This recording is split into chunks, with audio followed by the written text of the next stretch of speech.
Welcome to the Golf Spotlight. I'm Ralph Irvin, and today we are talking about the new irons from the folks at TaylorMade. That's the M3 and the M4. To tell us all about it is Tomo Bystedt, Senior Director of New Product Creation. Tomo, thanks for joining us. Absolutely, great to be on the show.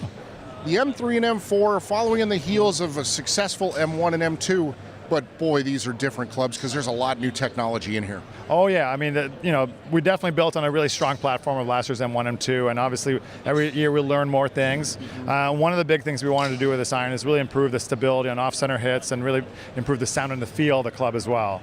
And that's really where this new technology, Ribcore, comes in. And that's, again, you're going to notice that the first swing you take with this club, you're going to notice the audible difference first, but then you're going to see a lot better performance in your miss hits as well. And one of the things that's been a consistent with TaylorMade irons has been the fact of getting that high launch that doesn't come down. It just goes that extra bit further, so you're not only going higher, but you're going further. Yeah, correct. I mean, it goes without saying really that with M3 and M4, we're pushing distance as far as we can. I mean, getting the maximum amount of ball speed. We make these faces thinner, we make the speed pockets more active, and we're really trying to make sure we get every ounce of performance out of it.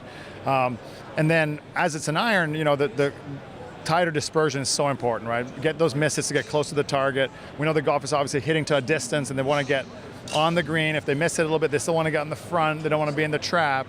And so that's where all these other technologies come in, where we have speed pocket, we have face slots, and now with the Ribcore technology as well. Well, let's talk about Ribcore. What is it?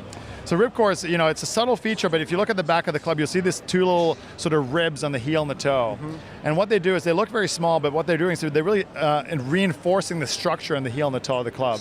And obviously you get this whole back bar, which is rigid as well. So the whole structure now is a lot stiffer overall. And now you'd say, well, if it's stiffer, isn't it slower? Well, that's where the face slots come in. Right. By having face slots, we're able to basically keep the face fast and just stiffen the outside.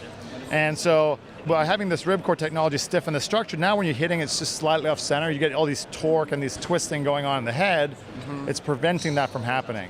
So those shots that you hit, for example, a high toe hit, typically you get that face flexing back and to the right, and you're going to get a kind of a short ball that goes right of the target. Right. That ball's going to go a little bit less right, and it's going to go a little farther than it used to be. So that's really going to help people, again, get on the front of the green when you have that little miss hit. Well, and that's the thing is, it's one thing to make a club longer, but what's going to happen is more players are going to hit the ball straighter, which is going to make the average go up, and that's what they're really going to notice. You're absolutely right. So on a dead center, flush, perfect shot on this one versus the old one, there's not a huge difference, a yard or two. We keep pushing it, but there's so much more performance to be gained on the miss hits.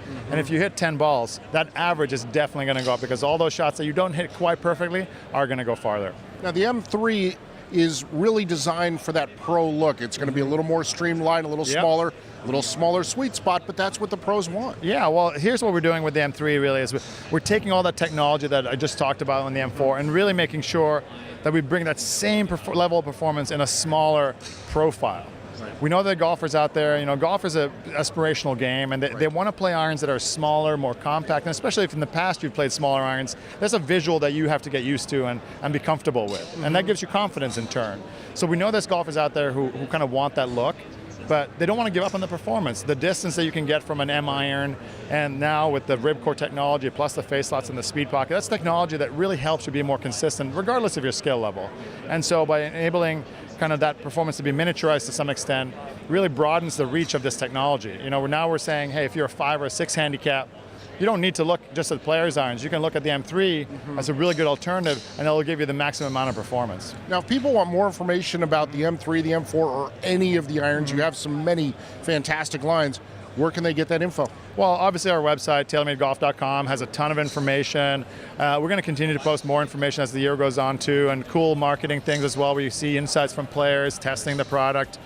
We've had all our top pros actually testing the M4. It's been really fun to see them kind of have fun with it, and may see some on tour as well. So I would go to the website, all our social media on Twitter and Instagram and all these places. We have a lot of cool information as well, just to keep everybody informed and engaged in our products. All right, Tomo, thanks for taking the time to join us. Absolutely, thanks a lot. I want to thank Tomo Bystedt for joining us here on the Golf Spotlight. Join us next time as we continue to give you the information that you need for your next golf purchase.